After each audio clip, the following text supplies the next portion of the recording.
In this video, I'm going to give 3 board game recommendations for solo RPG gamers. I think this is helpful because sometimes, at least when I sit down to play a solo role-playing game, I don't necessarily want to learn a new system and take the time to learn all these rules that allow you to play whatever you want, and having a tighter, more controlled, more smaller experience can be helpful. And so that's what this video is for. If you're looking for a little bit of a change of pace or a shorter time frame to play something like a solo RPG, these board games are for you. Now, I will say there's a ton of board games out there that play like solo RPGs. I have not played all of them. What I can say is each of these 3 recommendations I have played, and I have played quite a bit, and that is why I am recommending them to you. So I have the links down below to Board Game Geek, where you can find all the information you would ever want about these board games. And the last recommendation I have some other recommendations which will also be included within the links to Board Game Geek. So here we go. Recommendation number 1 is Sherlock Holmes Consulting Detective.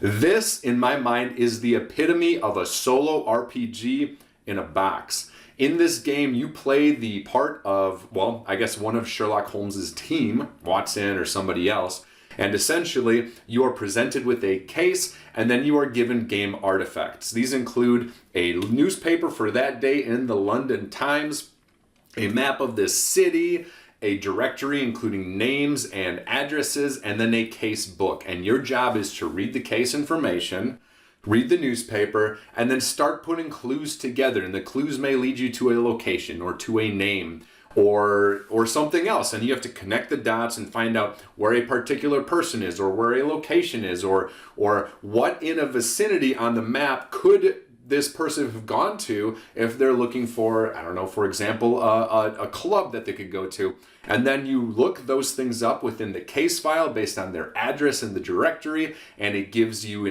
basically like an interview, as if you're interviewing the person, the suspect at this location. And that information then gives you more that you can then continue the case for. I usually play this in a group, but this game is perfect for solo RPG play. It really feels, it almost feels like you're LARPing. You sit down, you got all this stuff around you, you're reading these interviews, and it really feels like you're a detective in a case. Absolutely spectacular game.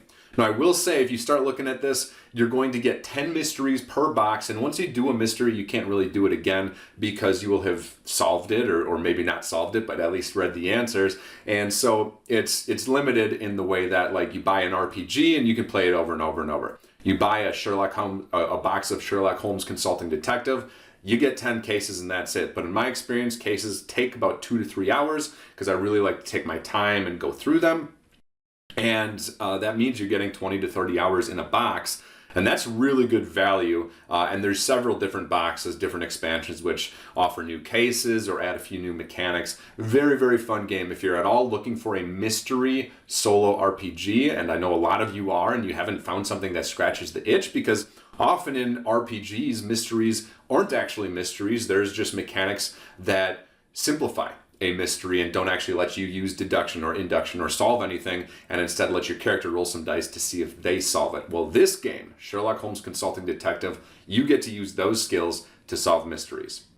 My number 2 recommendation is Eldritch Horror, Arkham Horror, the Arkham Horror card game. These games are absolutely spectacular if you're thinking about getting into like the Mystery Noir, Cthulhu mythos, that type of thing. And they all feel like a solo RPG in a different way. Forgot to mention, there is a game called Mythos Tales that plays the exact same as Sherlock Holmes. So if you're looking for a mystery game in the Cthulhu universe, Mythos Tales is for you. But Eldritch Horror, Arkham Horror, these are adventure games where you have a board laid out. You're going to be using actions to move your person around the board. You're going to be using cards or gaining cards, I guess, that are like abilities. And then you're going to be rolling dice to determine the result of the actions that you want to take.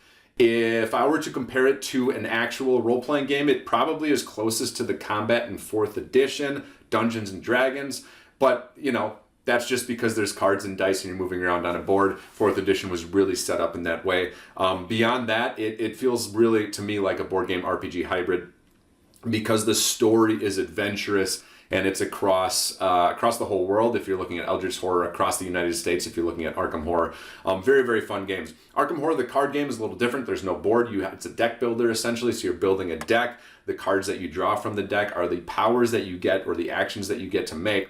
The cool thing about Arkham Horror, the card game, is that the mechanics have you keep a journal. And there are different things as you play through the different scenarios for your character. There are different things it tells you to record in your journal. And as you make decisions within the game, those decisions then go into your journal, and that impacts the story going forward. Now, each of these feel very much like a board game or a card game.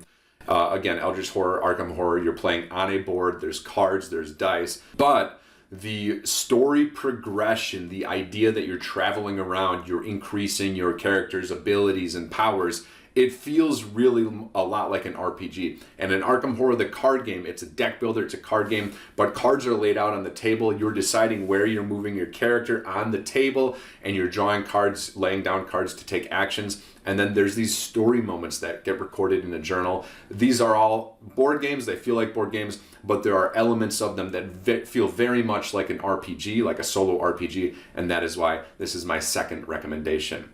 My third and final recommendation is basically for any adventure or dungeon builder board game that allows you to play solo. Now, my recommendation personally for this would be Gloomhaven. I got into Gloomhaven, I think like 6 years ago at this point, and I ended up having to get rid of it because it was too long for what I was looking for. It is a big, bulky game. There's all these different map pieces, map tiles where you put together a battle map. The majority of the game takes place in combat, and you have abilities that you're using with your character. After combat, you get experience, you level your character up, you go back to town, you spend your gold. The structure of the game feels exactly like a solo RPG. The thing about Gloomhaven is it also feels like a computer game. It really does. It feels like a computer RPG a little bit more than a solo RPG, but all the elements of what an RPG is are included in Gloomhaven. It just happens to be a board game.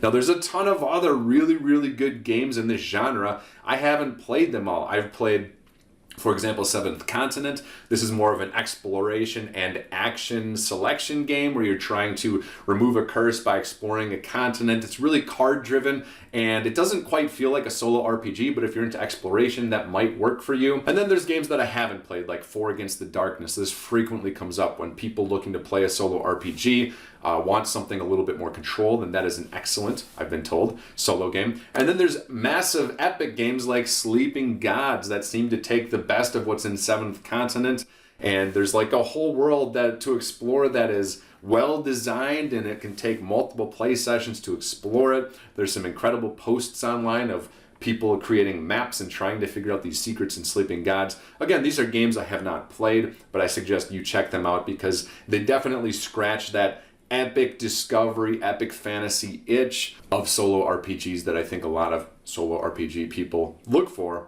in board games. So that's it. Those are my top 3 board game recommendations for solo RPG gamers if you're looking for something that's a change of pace. Now, I have not played all of the games in this genre, all the board games, so please let me know in the comments below. Let everyone know in the comments below what are your favorite board games that play like solo RPGs. I'll add some of them to my list, and hopefully you can check the comments out and add some of those to your list as well. Thank you so much for watching, and I'll see you in the next video.